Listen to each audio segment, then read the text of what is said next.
Khloe Kardashian is selling her mansion for $18.5 million. 11,000 square feet?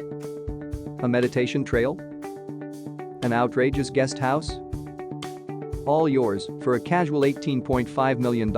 I'm sure you know the Kardashian Jenners. They're reality stars, beauty moguls, fashion icons, and rich AF. And, like many celebrities, they like to splash their cash on expensive homes. In fact, just last month, Kylie Jenner purchased a brand new Holmy Hills pad where she's been spending much of her time in quarantine. Well, the latest sister to get into the real estate business is Khloé.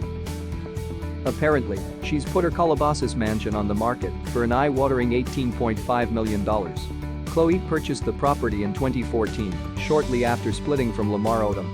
It's also where she's currently self-isolating with two-year-old daughter. But a new Instagram video interview with Khloé's realtor, Tomer Friedman, has revealed even more juicy details about the property. For starters, it was previously owned by both Eddie Murphy and Justin Bieber.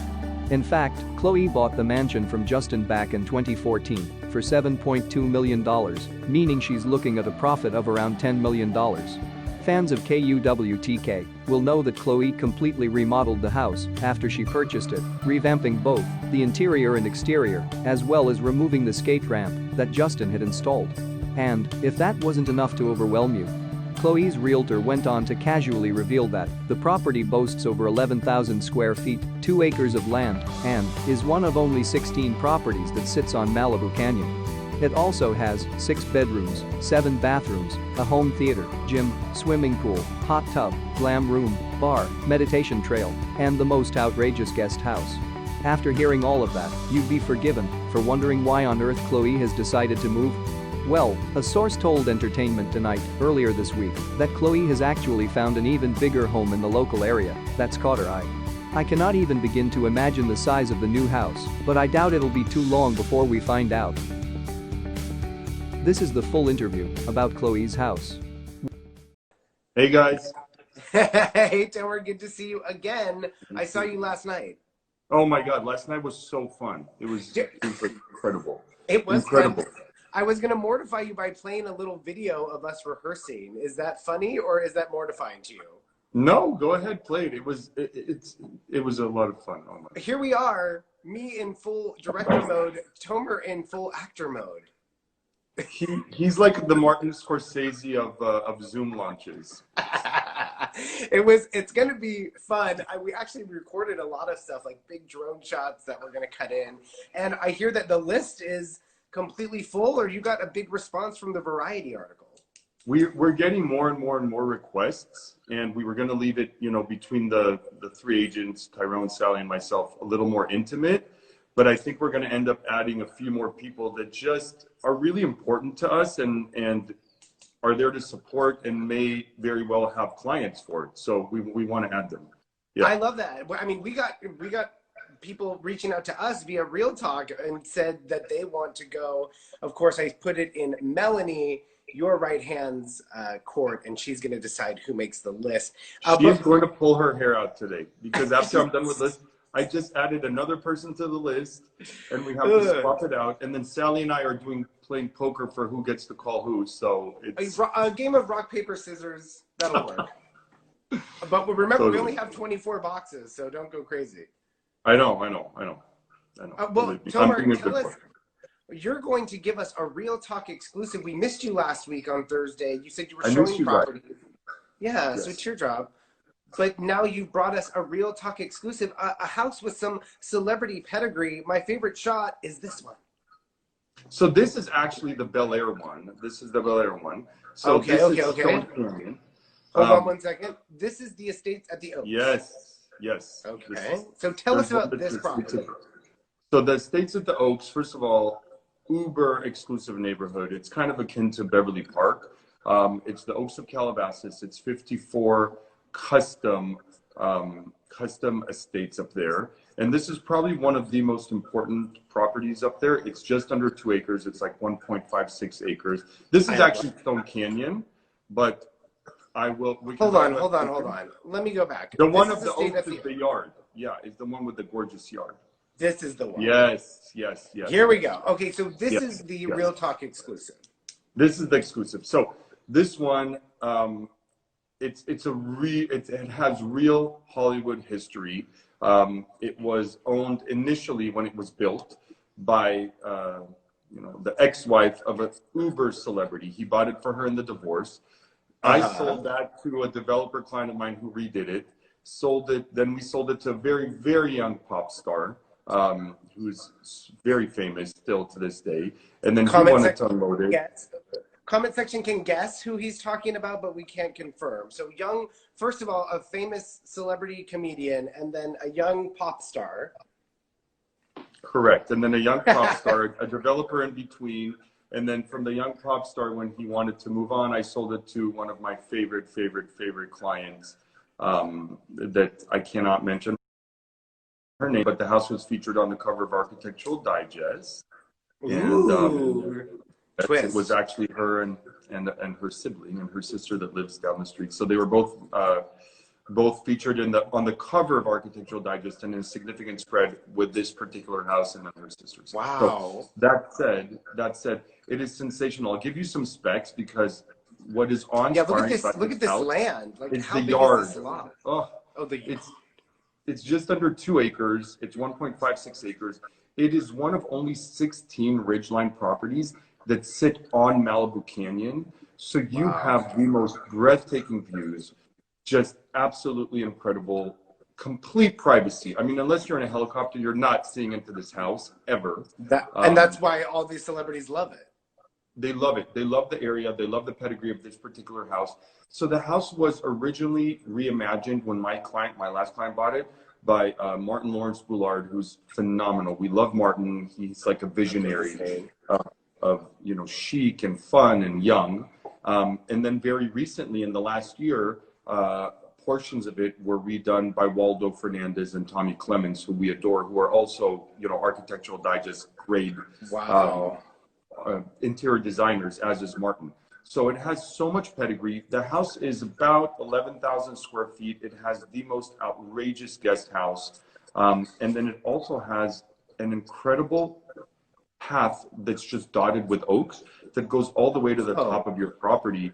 And it's got like a little bit of a meditation area up there. I mean, when you see it, Alexander, I have to take you up there. You will feel I want to see it. The meditation like trail. It's like a different league. It's just a different world. How big is the lot? Because like with the yard, you can just. The lot is almost 2 acres. It's just under 2 acres, and it's basically flat. So it's 1.56 acres flat on the Conservancy. Wow. We are going to be putting it up at that price, $18,950. $18,950. Yes, and it but is just for under $18,950, you get celebrity pedigree. You get an AD home. You get almost 2 acres. It's in an amazing school district. I love this. Amazing. house. And it's double gated. So the Estates at the Oaks is a guard gated neighborhood. And then to get into the Estates, you go through a second massive set of gates. So you are double gated. It is super prestigious. And you have every celebrity of the who's who and athlete up on those streets. So it's mega. This is your home turf. This is Hidden Hills. This is Calabasas. This is Calabasas. Yes. This is where I live, not at this house, even though I'd love to, but yeah. And I thought when I went and visited you, the double gates was a lot for me, but when you live there, you just zoom right by. You zoom right by. You have a transponder. Plus, for the security factor, when you want to be secluded, but then 4 minutes from the 101 to jump on the 101 to get into town or to go to Malibu Canyon, which you're 10 minutes from Malibu, it's ideal. But you still have this seclusion, and you're in the heart of everything. That's why all the celebrities live there. That's why they all call you Tomer. It's Drake. It's everybody who's living there. All your clients that we can't name. I love this.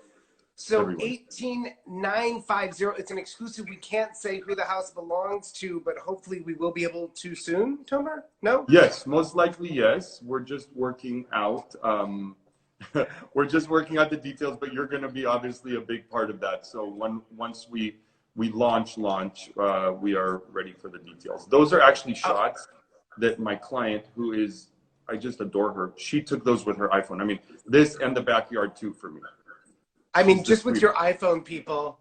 This is just from her iPhone. She's like, I'm walking around taking iPhone photos for you. I'm like, you're incredible. You're hired.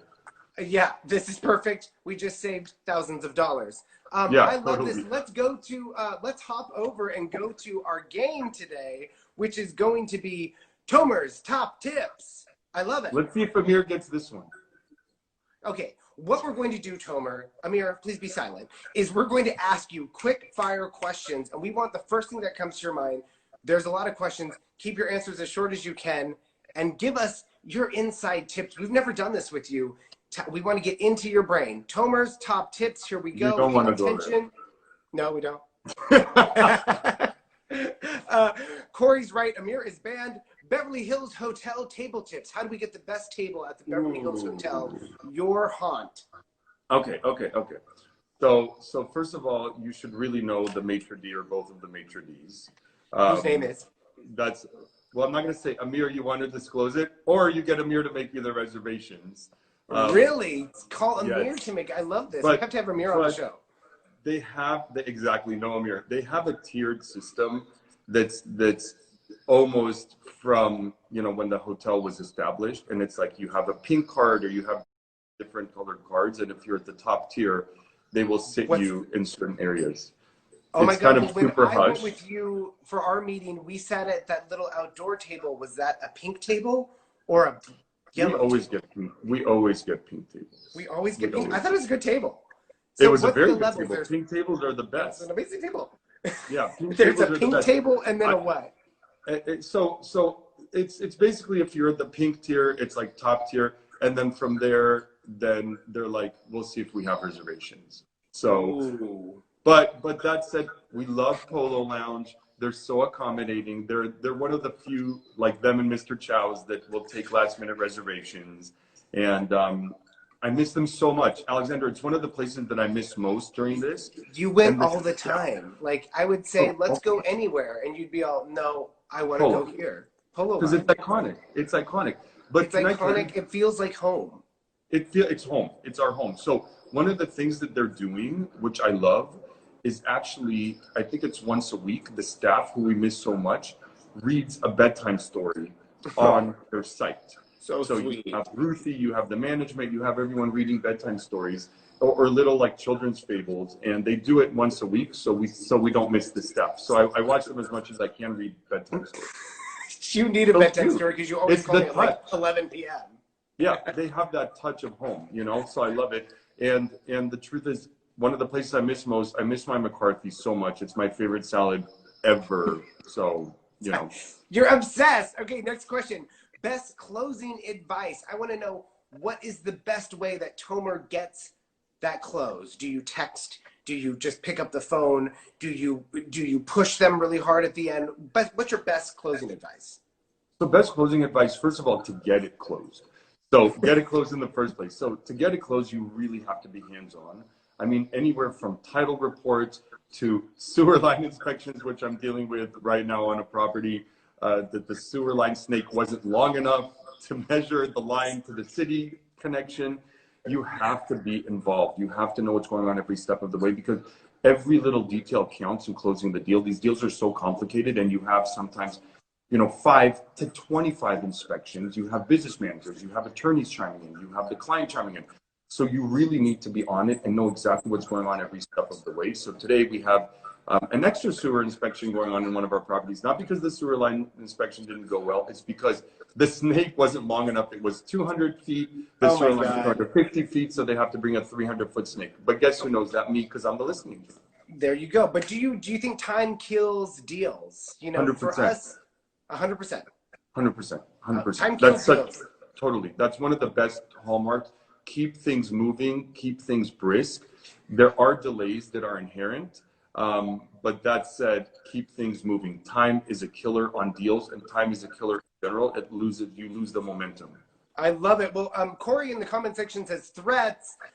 David says, don't look for a check. The check will come. Take care of the client. I love the comment section, like weighing in. I love it. It's true. I've never, ever, no joke, I've never in the last 13, 14 years of my career ever thought of the commission. I actually don't know the commission. I'm not even kidding. Till my head of ops or TC send me that commission breakdown, I don't even know what it is. I don't think about it. I don't care about it. I care about doing the deal. I'm here to do the deal and facilitate the transaction. I'm not here to start with the check. That will come later. So I love what David said, and yeah, and you're not agreeing with Corey about the threats. Moving on. Pre-workout, that's like every morning. That's like every morning. Drinks or no drinks at meetings. You and I are going to a meeting. Drinks or no drinks? Should we drink? Who's the meeting with?